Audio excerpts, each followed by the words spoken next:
Vaccine का सियासी scene. नमस्कार, बात मुद्दे की में आपका स्वागत है। मैं हूं राजेश सक्सेना। वैक्सीन को लेकर लंबे समय से सियासत और राजनीति देश में चलती रही है। कभी वैक्सीन को लेकर ये कह दिया गया कि ये तो बीजेपी की वैक्सीन है, ये हम नहीं लगवाएंगे, या फिर वैक्सीन की प्रमाणिकता पर तमाम तरह के सवाल विपक्ष द्वारा उठाए जाते रहे हैं। ताज़ा मामला कोवैक्सीन से जुड़ा है, या फिर जिस तरह से ये कहा जा रहा है कि कोवैक्सीन में बछड़े का जो सीरम है उसका इस्तेमाल किया गया है। राहुल गांधी ने केंद्र पर हमला बोला और कहा कि देश को बीजेपी के झूठे दावों की जरूरत नहीं है।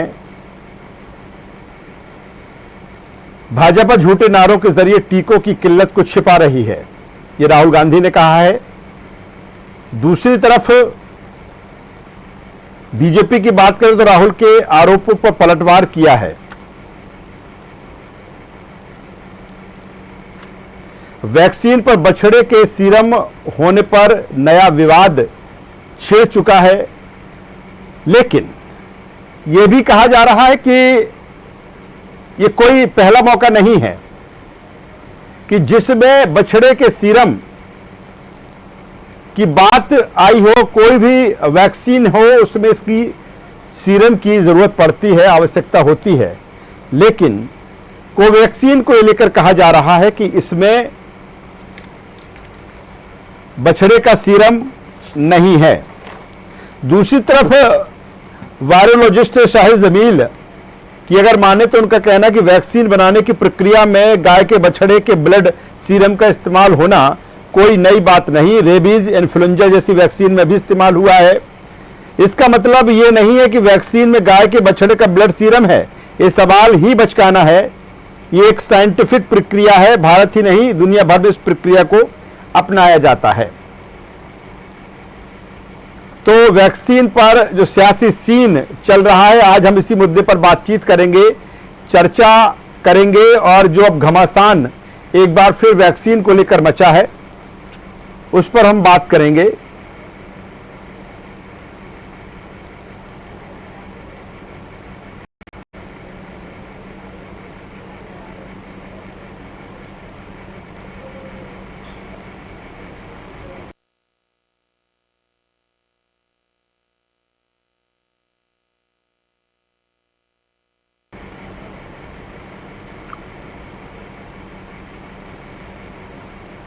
पहले हम आपको सुनवाते हैं मध्य प्रदेश के गृह मंत्री नरोत्तम मिश्रा का क्या कहना है इस पूरे मसले पर। ये जघन्य पाप का श्रेय मैं उन लोगों को देता हूं, भ्रम फैलाने वालों को, जिनने कहा था कि ये भाजपा की वैक्सीन है। इस संजीवनी को बदनाम करने की कोशिश उन्होंने की थी, जिनने कहा था कि वैक्सीन लगने से नपुंसक हो जाते हैं। ये जघन्य पाप उन लोगों ने भी किया वैक्सीन का भ्रम फैलाने का, जिनने कहा था कि इसमें सूअर की चर्बी मिली हुई है। ये जघन्य पाप उनने भी किया था जिनने कहा मोदी जी क्यों नहीं लगवा रहे वैक्सीन।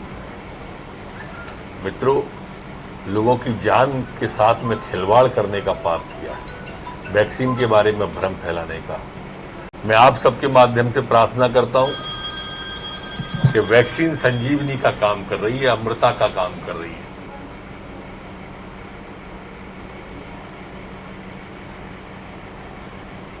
तो आपने सुना इस पूरे मसले पर क्या कुछ कहा मध्य प्रदेश के गृह मंत्री डॉक्टर नरोत्तम मिश्रा ने। निश्चित तौर पर एक बार फिर एक नया विवाद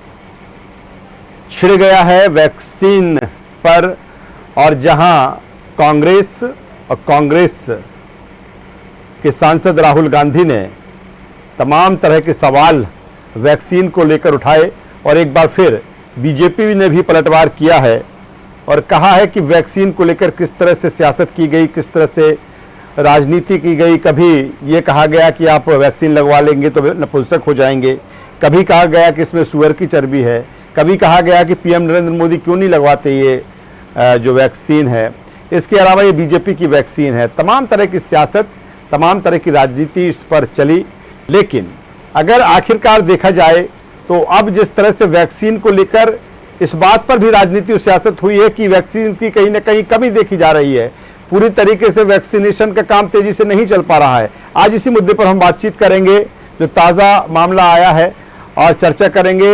हमारे साथ दो मेहमान टीवी स्क्रीन पर दिख रहे हैं। हमारे साथ में है कांग्रेस के प्रवक्ता नेता डॉक्टर संदीप सबलोग जी। स्वागत करूंगा संदीप जी आपका। वरिष्ठ पत्रकार हमारे साथ मधुकर द्विवेदी साहब हैं, उनका भी मैं स्वागत करूंगा।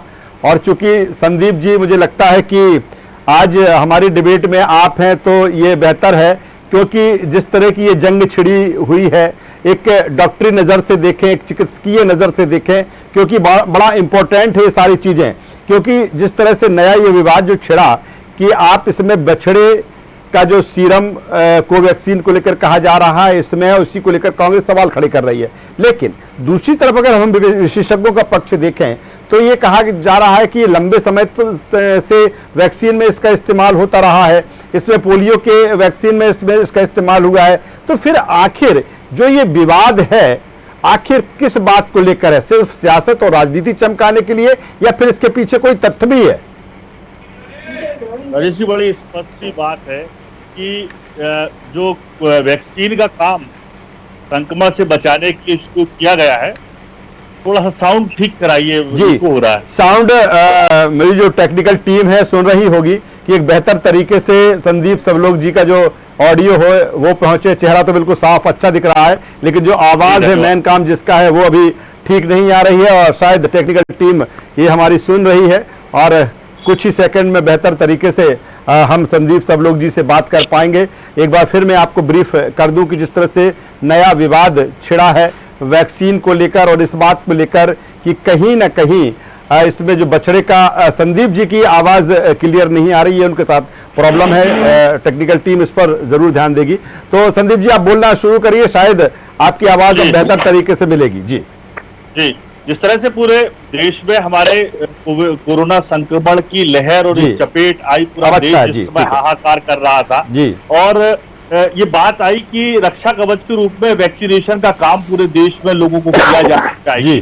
तो निश्चित रूप से केवल वैक्सीन और मास्क ही इसका फिलहाल हमें बचाव दिखाई देता है, और इस बात की पैरवी कांग्रेस पार्टी बिना किसी राजनीतिक पूर्वाग्रह से नहीं। संदीप जी, मेरा जो सवाल है, संदीप जी अभी छोड़ दीजिए, अभी मास्क छोड़ दीजिए, सोशल डिस्टेंसिंग छोड़ दीजिए। जो नया मैं चाह रहा हूं, इसी का पक्ष चाह रहा हूं कि क्या वाकई ये विवाद का विषय है, ये विवाद का विषय है कि बछड़े का सीरम कोवैक्सीन वैक्सीन में है? जी, ये जो विवाद सामने आया है, इस विवाद की जड़ हमारे भारत की सरकार ही है, न कि कांग्रेस पार्टी या कोई राजनीतिक दल। क्योंकि जिस तरह से किसी एक व्यक्ति ने आरटीआई के तहत कोवैक्सीन के प्रोडक्शन के संबंध में जानकारी चाहिए, और उसको सरकार की तरफ से जो सरकारी विभाग है उसकी तरफ से जो उनको आरटीआई पे जानकारी दी गई, उसमें बताया गया कि उसमें बछड़े का सीरम है।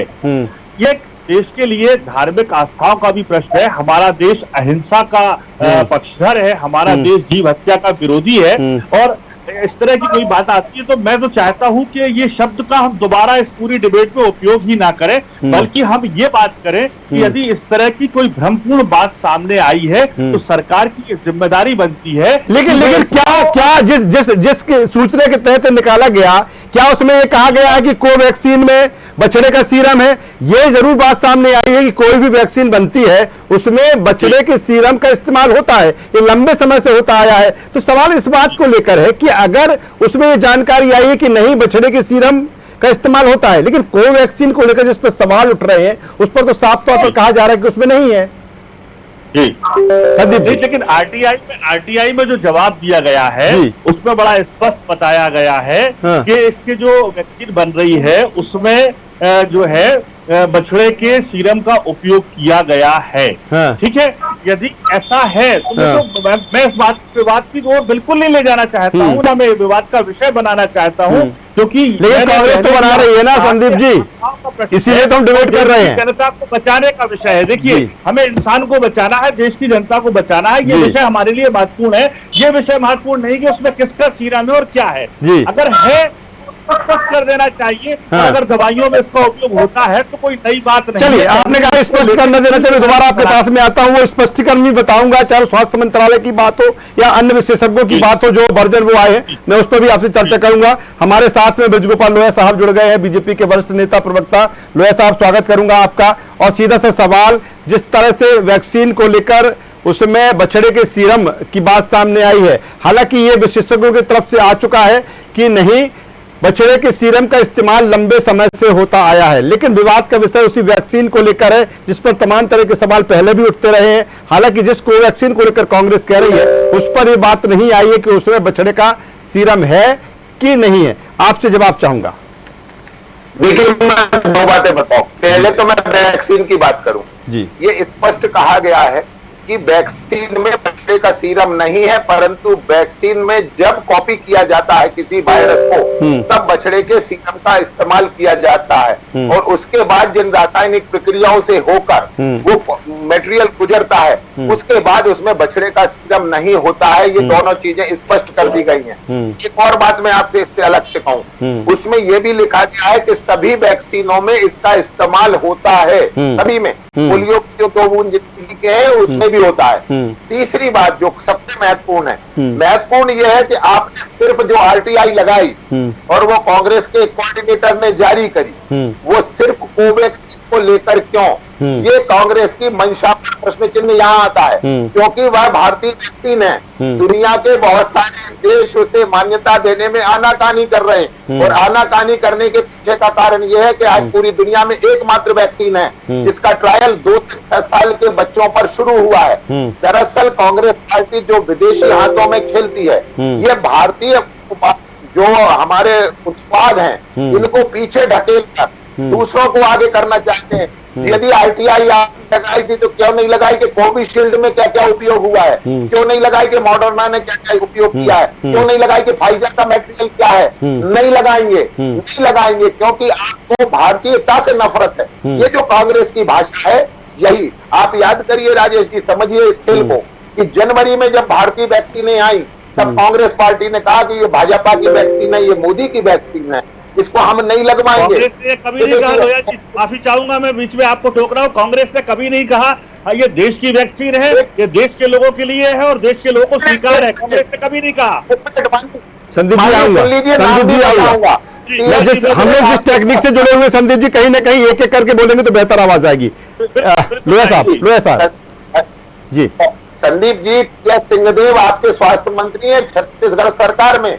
ये उनका जनवरी का बयान है, आप निकाल कर देख लीजिए, सारे डोमेन में वो उपलब्ध है।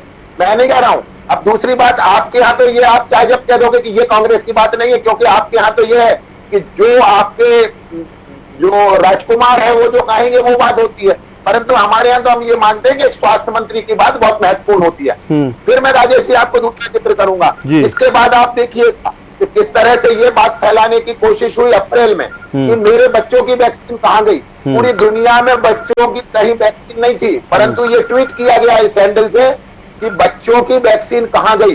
ये दुर्भाग्यपूर्ण है। और आज जब पूरी दुनिया में 1 जुलाई से वैक्सीन अधिक मात्रा में उपलब्ध होगा, वो दुनिया का सबसे बड़ा वैक्सीन ड्राइव शुरू होगा, उसके पहले पुनः एक बार बखेड़ा शुरू करने का ये प्रायोजित तरीका है। चलिए लोहिया साहब, मैं आऊंगा दोबारा, मैं आपके पास में आऊंगा। मधुकर द्विवेदी साहब वरिष्ठ पत्रकार हमारे साथ में है, मधुकर जी के पास में आऊंगा।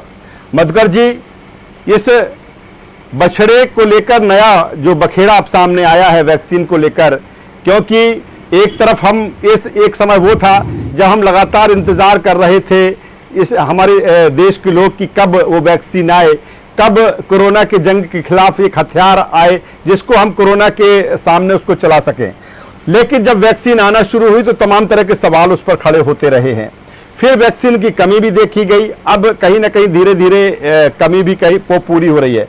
लेकिन जो नया विवाद ये छिड़ा है मधुकर जी, क्या पूरी तरीके ये पॉलिटिकली है या फिर वाकई इसमें कुछ तथ्य है जिसको लेकर ये बखेड़ा खड़ा किया जा रहा है? क्योंकि जिस बछड़े के सीरम की बात की जा रही है, इसका वैक्सीन का इस्तेमाल होता रहा है, कोई नई चीज नहीं है। फिर आखिर ये जो बखेड़ा है किस बात को लेकर?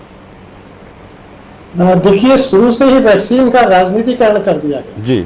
जैसा भी लोहिया जी बता रहे थे कि कुछ लोगों ने कहा कि नहीं, ये भाजपा की वैक्सीन है, नहीं लगवाएंगे। आज लगवा रहे हैं, उन्हें लगा कि वैक्सीन ही उनके जीवन की रक्षा कर सकती। देखिए सक्सेना जी, अगर हम जीवन रक्षक दवाइयों को राजनीति का एक तरह से कहिए केंद्र बना दें, ये वैक्सीन राजनीति का सेंटर बन गई। क्यों?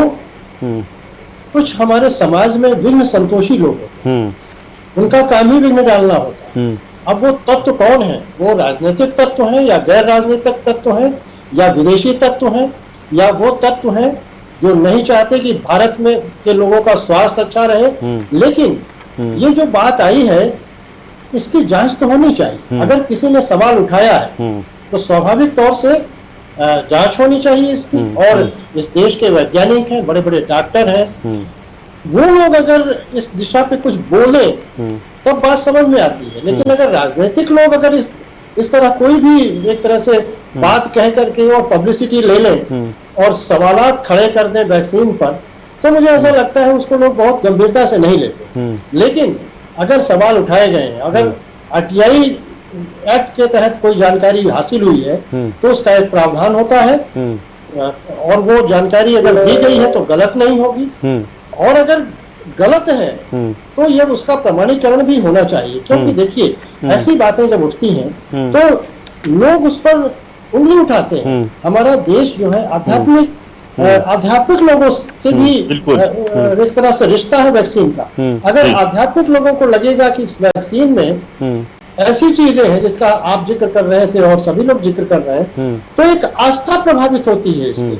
आज वैक्सीन जो जीवन दायिनी बन गई है, कल लोगों को पता चलेगा कि इसमें ये चीज मिली है, तो ऐसा लगता है कि लोग प्राण त्यागना ज्यादा बेहतर समझेंगे बजाय इसके कि ऐसी लेकिन मधुकर साहब सिर्फ कोवैक्सीन को लेकर सवाल लोगों को भी सोचना चाहिए। अगर नहीं मधुकर साहब यह सवाल ये भी बन रहा है कि जो वैक्सीन है, जो एक भारतीय वैक्सीन इजाद की गई है, उस पर लोगों का विश्वास बढ़ा है, लोग उसको स्वीकार कर रहे हैं, स्वीकृति दे रहे हैं, लोगों की आस्था बढ़ी उस वैक्सीन के प्रति।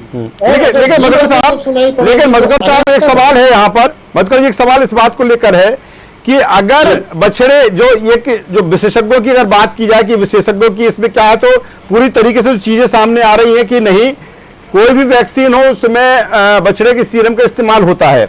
दूसरी तरफ लेकिन जो सवाल है वो सिर्फ कोवैक्सीन को लेकर है। अगर बछड़े के सीरम का इस्तेमाल हो रहा है तो वो चाहे वो विदेशी जो कंपनियां बना रही हैं वैक्सीन कोविड को लेकर या फिर जो इंडिया में कोवैक्सीन बनी, सब में उस सीरम का इस्तेमाल हुआ होगा, तो आखिर सिर्फ एक कंपनी को टारगेट करना। देखिए वही तो संशय की स्थिति तो वही है। हाँ। ये आखिर आप बात तो आपको अगर कोई डाउट है तो आप सीधे उन कंपनीज को लिखिए ना जहां से वैक्सीन आई। हाँ। अगर आप सार्वजनिक तौर से कोई बात कहेंगे तो 130 करोड़ भारतीयों के मन में क्या मैसेज जाएगा कि जिन लोगों ने वैक्सीन लिया है उनकी स्थिति तो ये होगी कि अरे हमने क्या किया, हमने तो हमारे शरीर के अंदर क्या प्रविष्ट हो गया। तो देखिए ये सारी चीजें अब मुझे लगता है इस पर वैज्ञानिक तथ्य आने चाहिए। चलिए वैज्ञानिक तथ्य आना चाहिए। मैं दोबारा आऊंगा मधुकर जी। संदीप सबलोग जी के पास में आता हूं, इससे आगे का मैं सवाल करूंगा। संदीप जी जिस तरह से सवाल ऐसे लोग हो जो उस बारीकी को समझते हो जी, क्योंकि ये राजनेता या राजनीतिज्ञों की तरह से कोई बात कह दी जाए जी, और जैसा है ना कि हमारे देश में तो एक प्रचलन हो गया है कि हम जो है नेता की बात को बहुत तवज्जो देते हैं। हमारी पार्टी के नेता ने कुछ कहा था तो लगता है वो ब्रह्म वाक्य हो गया। लेकिन ऐसा वैक्सीन के मामले में, खासतौर से कोरोना काल के मामले में, इस तरह की सिगोकेबाजी तो होनी ही नहीं चाहिए। चलिए मैं इससे आगे की बात करता हूँ। संदीप सबलोग जी के पास में आता हूँ। संदीप जी काफी अहम बात मधुकर जी कह रहे हैं और होना भी यही चाहिए कि अगर एक नेता ने कह दिया कि ऐसा से ऐसा है या फिर एक नेता ने ही आरटीआई लगा के इस तरह की जानकारी ली, और ये बिल्कुल सही है कि जो इसका विशेषज्ञ है, जो इसका जानकार है, जो वैज्ञानिक है, वो कहेंगे तो उसको पूरी प्रमाणिकता से हम समझ पाएंगे। हम उस बात का भी जिक्र करना चाहेंगे जिसमें वायरोलॉजिस्ट शाहिद जमील का जिस तरह से उन्होंने कहा है कि वैक्सीन बनाने की प्रक्रिया में गाय के बछड़े के ब्लड सीरम का इस्तेमाल होना कोई नई बात नहीं है। जिस तरह से रेबीज, इन्फ्लुएंजा जैसी वैक्सीन में भी इसका इस्तेमाल हुआ, इसका मतलब ये नहीं है कि वैक्सीन में गाय के बछड़े का ब्लड सीरम है। ये सवाल ही बचकाना है। ये एक साइंटिफिक प्रक्रिया है, भारत ही नहीं दुनिया भर में इस प्रक्रिया का इस्तेमाल होता है। सवाल इसके आगे का यह भी है कि आखिर फिर कोवैक्सीन ही क्यों? वो तमाम सारी वैक्सीन पर एक तरफ वैक्सीन की आवश्यकता है, हम इंतजार कर रहे हैं कि अभी तो कोवैक्सीन और कोविशील्ड ही है और स्पुतनिक भी आ जाए, मॉडर्ना भी आ जाए, तमाम सारी वैक्सीन का हम इंतजार कर रहे हैं लगातार। हम कई तमाम सारी जनता ऐसी भी है कहते हैं कि हम पैसा देकर भी वो वैक्सीन लगाना चाहते हैं। फिर आखिर इस तरह की चीजों का मतलब आखिर क्या है? अगर सवाल है तो सभी पे सवाल है कि उस पर इस तरह का इस्तेमाल हुआ है। राजेश जी, मधुकर जी की बात से मैं पूरी तरह सहमत हूँ कि भारत हमारा जो है धर्म और अध्यात्म का देश है, और इस नाते मैं आपसे पुनः निवेदन करना चाहूंगा कि इस मामले में ज्यादा डिस्कशन करने की हमें आवश्यकता नहीं होना चाहिए। धर्म और विज्ञान दोनों ही ऐसे क्षेत्र हैं जो उस क्षेत्र में काम करने वाले लोग ज्यादा अच्छे से बता सकते हैं। संदीप जी, जब सवाल उठेंगे, जब कांग्रेस सवाल उठाएगी तो चर्चा तो होगी ही ना। ये सवाल कांग्रेस का बिल्कुल नहीं है, कांग्रेस ने सवाल नहीं उठाया है। ये सरकार की तरफ से आरटीआई जारी हुई है, उस पर प्रश्न किया गया है। सरकार की कार्यप्रणाली को लेके केवल इतनी बात है कि जिस तरह से वैक्सीन की जरूरत पूरे देश को है, जिस तरह से हमारे राजकुमार जी बकौल लोया जी, मैं कहना चाहूंगा हमारे राजकुमार जी ने कहा था कि देश में वैक्सीनेशन का दौर तेज किया जाए, तो आपने मजाक उड़ाया था, यार आपकी पार्टी और सरकार के लोगों ने मजाक उड़ाया था। हमारे राजकुमार ने कहा था 18 से 45 साल वालों को मत छोड़िए, इनको भी लगवाइए। बहुत समय बाद आप लोगों ने कहा था कि हाँ 18 से 45 वालों को लगेगा। हमने कहा था वैक्सीन फ्री लगना चाहिए। आप प्राइवेट सेक्टर में वैक्सीन देकर उसकी कीमत वसूल करना चाह रहे थे। जब सुप्रीम कोर्ट का डंडा पड़ा सरकार पे, तब आपने कहना शुरू किया कि वैक्सीन फ्री रहेगी। ये बात क्यों नहीं आप कहना चाहते कि हमारे राजकुमार ने यह भी बोला था? क्योंकि राजकुमार आपके विरोधी दल के हैं, वो इस देश के नहीं है, इस देश के नागरिक नहीं है, इस देश के एक राजनीतिक दल के प्रतिनिधि नहीं है, इसलिए आप बोलेंगे राजकुमार जी ने गलत बोला। अगर राजकुमार जी सही बोलते हैं तो इस बात को भी आप गर्व के साथ महसूस कीजिए और स्वीकार कीजिए, जनता के सामने लाइए। लोया जी, मैं आपकी बात सुनूंगा। मैं निवेदन करना चाहता हूं कि ये सीरम का जो मामला आया है, इस मामले में कांग्रेस पार्टी किसी तरह का कोई ना विवाद करना चाहती है, ना कोई स्पष्टीकरण मांग रही है आपसे। हम तो केवल ये कहना चाहते हैं, जिस तरह से मधुकर जी ने कहा है कि इसके जो तथ्य हैं वो जनता के सामने, देश के सामने लाए जाना चाहिए। विज्ञान में उसकी जरूरत है तो भरपूर होना चाहिए। धर्म में जिस बात की जरूरत होती है तो धार्मिक आस्थाओं को भी सुरक्षित रखना चाहिए, लेकिन जनता को गुमराह करना या जनता को किसी अच्छे तथ्य से, मूल तत्व से उसको बचा के रखना भी। चलिए लोया साहब से जवाब ले लेता हूं। तमाम सारे सवाल आपने खड़े कर दिए हैं। संदीप जी, मैं सीधे तौर पर मैं कुछ कहते हुए सीधे लोया साहब के पास में आऊंगा। चलिए संदीप जी, तमाम सारे सवाल आपने जो किए हैं, जो तमाम सारे सवाल आपके हैं, सीधा जवाब मैं लोया साहब से ही लूंगा। ब्रजगोपाल जी क्या कहेंगे? देखिए, मैं संदीप भाई की पूरी बात है बिंदुवार बता देता हूं। जी, एक बात तो ये कि सबसे पहले तो मैं ये बता दूं कि वो अभी कह रहे थे कि हमारे राजकुमार ने कहा था कि वैक्सीन से। जी बोलिए। मुझे लगता है कि ऑडियो प्रॉब्लम लोया जी की लगता है आवाज नहीं पहुंच। चलिए बोलिए लोया साहब, आवाज आ रही है, बोलिए। आ रही आवाज आ रही जी बोलिए। चलिए मधुकर जी के पास में आ जाता हूं, तब तक लोया जी आएंगे, बाद में वर्जन उनसे भी ले लूंगा। मधुकर जी, जिस तरह से जो तमाम सारी चीजें, बिल्कुल आपने जो कहा कि जब बात उठी है तो कहीं ना कहीं उसके तथ्य सामने आना चाहिए, क्योंकि सारी चीज क्लियर हो जाए। अगर नहीं है तो नहीं है, अगर है तो है। अगर वैक्सीन में इसका इस्तेमाल होता है तो होता है, इसमें कोई नहीं है, लेकिन सारी चीज क्लियर होना चाहिए। और शायद यही क्लियरिटी के लिए चाहे वो स्वास्थ्य मंत्रालय ने जो कुछ कहा है कि स्पष्टीकरण दिया है कि तथ्यों को तोड़ मड़ोड़ कर इसको पेश किया गया है, या फिर जिसकी बात मैं कर रहा हूं शाहिद जमील साहब की, उनकी भी बात कर रहा हूं, या फिर जो जिस तरह से कोवैक्सीन की तरफ से सारी चीजें आई हैं वो मधुकर जी जी हाँ बोलिए। चलिए फिर मैं मधुकर जी के पास आया। बोलिए लोया साहब। हाँ, क्या हुआ जी? सबसे पहले हुआ कि राहुल गांधी जी ने कहा वैक्सीन तेजी से लगना चाहिए, परंतु राजस्थान में 37% बैठे जो सारे देश ने देखा है कि किस तरह 9 डोज फेंक दिए गए। 30 दिन में 200 फाइल पड़ी हुई थी, ये सबने देखा है। पंजाब में क्या हुआ? जो केंद्र सरकार ने वैक्सीन दी थी उसे पंजाब की सरकार ने प्राइवेट हॉस्पिटल को बेच दी और 1560 रुपए में पंजाब के प्राइवेट हॉस्पिटल उस वैक्सीन को लगा रहे थे। ये सबने देखा, ये पूरा देश जानता है। मेरा ये कहना है कि वैक्सीन इस देश के प्रत्येक व्यक्ति का अधिकार है, एक बात। दूसरी बात, ये जो कोवैक्सीन का विवाद है आज जिस पर हम चर्चा कर रहे हैं, वो विवाद सिर्फ इसलिए है क्योंकि बहुत सारी एक लॉबी है भारत में जो भारत में दूसरे वैक्सीनों के लिए, फाइजर के लिए, मॉडर्ना के लिए लॉबिंग कर रही है। सबसे पहले याद करिए कि इस तरह का भ्रम फैल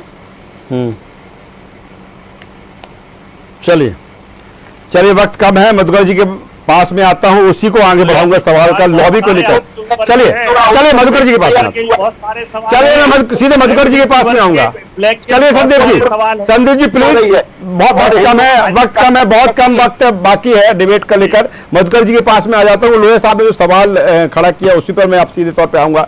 मधुकर जी, जिस तरह से लोहिया साहब कह रहे हैं कि एक पूरी एक लॉबी है इसको लेकर, नहीं चाहते कि जो एक स्वदेशी वैक्सीन है उसको मान्यता मिले, उस स्वदेशी वैक्सीन का उपयोग न केवल देश में बल्कि विदेशों में हो।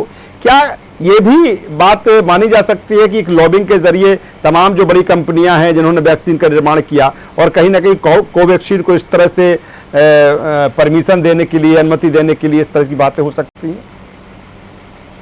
देखिए, ये तो सर्वविदित तथ्य है जी कि शुरू से ही स्वदेशी वैक्सीन का एक तरह से खुला विरोध तो नहीं, लेकिन प्रकारांतर में लोग सवाल उठाते रहे। अब क्यों उठाया गया, इसके पीछे कुछ न कुछ तथ्य तो होगा ही, चाहे वो विदेशी तत्व हो या विदेशी कंपनियां हो या वो लोग हो जो वैक्सीन पर एकाधिकार करना चाहते हो। कहीं न कहीं तो कुछ ऐसी बात है जिससे विरोध का स्वर वैक्सीन को लेकर उठा। लेकिन लोहिया जी ने आपने एक बड़ी बात कही कि देखिए, हमारे देश की जो 130 करोड़ जनता है उसकी अगर जन भावना प्रभावित हो गई तब इस वैक्सीन का मतलब ही क्या रहा। आज वैक्सीन जो जीवन रक्षक बन चुकी है, उस वैक्सीन को लेकर के जो ये षड्यंत्र किया जा रहा है, चाहे वो किसी भी तत्व या तत्वों द्वारा किया जाए, वो ये सवाल खड़े करता है कि आखिर स्वदेशी वैक्सीन पर विश्वास किया जाए या ना किया जाए, नंबर 1। नंबर 2, इस देश, हमारे ही देश में नहीं बल्कि दुनिया के विभिन्न देशों में बहुत सारी जीवन रक्षक दवाइयां बनती हैं। उनके बारे में कहा जाता है कि उनमें पशुओं की चर्बी या पशुओं के अन्य अंगों की मिलावट होती है, उसके बाद वो तैयार होती है। अगर हम स्वदेशी वैक्सीन को लेकर की ये बात उठी है तो इसकी, जैसा मैंने पहले भी निवेदन किया, कि उस पर एक विशेषज्ञ समिति सुनिश्चित करे कि आखिर हकीकत क्या है, क्योंकि देश की जनता को ये जानने का हक है। अगर कहीं किसी ने सवाल उठाया है तो उन्होंने अपने बुद्धि, विवेक या जानकारी के हिसाब से सवाल उठाया है, और अगर सवाल दब गया, उसका उत्तर समय पर नहीं आया तो ये गलत मैसेज जाएगा लोगों के बीच कि आखिर ये वैक्सीन जो है वो हम जो ले रहे हैं या जो हम ले चुके हैं, ये अगर इस स्थिति वाली है जिसका हम लोग जिक्र कर रहे हैं, तो मैं समझता हूँ बहुत सारे लोग, चलिए तो ये साफ होना चाहिए। और ये तमाम सारी चीजें कोई एक राजनेता नहीं करेगा, कोई पार्टी नहीं करेगी, कोई दल नहीं करेगा, जो विशेषज्ञ इसको लेकर हैं। और निश्चित तौर पर जो मधुकर जी कह रहे हैं कि वाकई एक कमेटी जो इसके जानकार हैं, जो विशेषज्ञ हैं, वो इसकी तहकीकात करें, जो सही तथ्य हैं इसको लेकर वो जनता के बीच में आना चाहिए। हालांकि ऐसे तमाम सारे सवाल पहले भी उठते रहे, न केवल वैक्सीन को लेकर। हमने देखा कि टी लीफ की बात करें, चाय की पत्ती की हम बात करें, उसमें भी तमाम तरह की चीजें सामने आती रही हैं। ऐसे तमाम सारे उदाहरण इस देश में है। लेकिन निश्चित तौर पर कहीं ना कहीं सारे जो तथ्य हैं, वो बात जो है वो साफ तौर पर जनता के बीच में आना चाहिए। देखना होगा, सियासत राजनीति एक तरफ है, लेकिन जो इसके तथ्य हैं, जो इसके एक टेक्निकल पॉइंट हैं, कहीं ना कहीं वो सामने आना चाहिए। आगे क्या होता है इस पूरे मामले पर देखना होगा। हमारे साथ जुड़ने के लिए मधुकर द्विवेदी साहब आपका, संदीप सबलोग जी आपका और भुज गोपाल लोहिया साहब आपका, तीनों मेहमानों को मैं शुक्रिया करूंगा। तो कुल मिलाकर वैक्सीन पर एक बार फिर सियासी सीन देखने को मिल रहा है, सियासत और राजनीति मिल रही है, दावे वादे भी हैं। लेकिन देखना होगा कि जिस तरह के दावे किए जा रहे हैं चीन में बछड़े के सीरम को लेकर, उसकी आखिर हकीकत क्या है। हालांकि विशेषज्ञों का इस तरह से कहना है कि वैक्सीन में इस तरह का इस्तेमाल होता रहा है, लेकिन ये भी कहा जा रहा है कि जिस कोवैक्सीन को लेकर पूरा विवाद है उसमें ऐसा नहीं है। आखिर क्या है इसकी हकीकत, आने वाले समय में हो सकता है कि विशेषज्ञ पूरी तहकीकात के साथ में, तथ्यों के साथ में बात सामने आए। लेकिन इतना जरूर है कि जो राजनीति और सियासत वैक्सीन को लेकर लंबे समय से चली आती रही है, इसको लेकर भी देखने को मिल रही है। कहां तक जाएगा ये बात, देखने वाली बात होगी। हमारी चर्चा में बस इतना ही। न्यूज़ वर्ल्ड पर खबरों का सिलसिला लगातार जारी है, बने रहिए हमारे साथ। नमस्कार।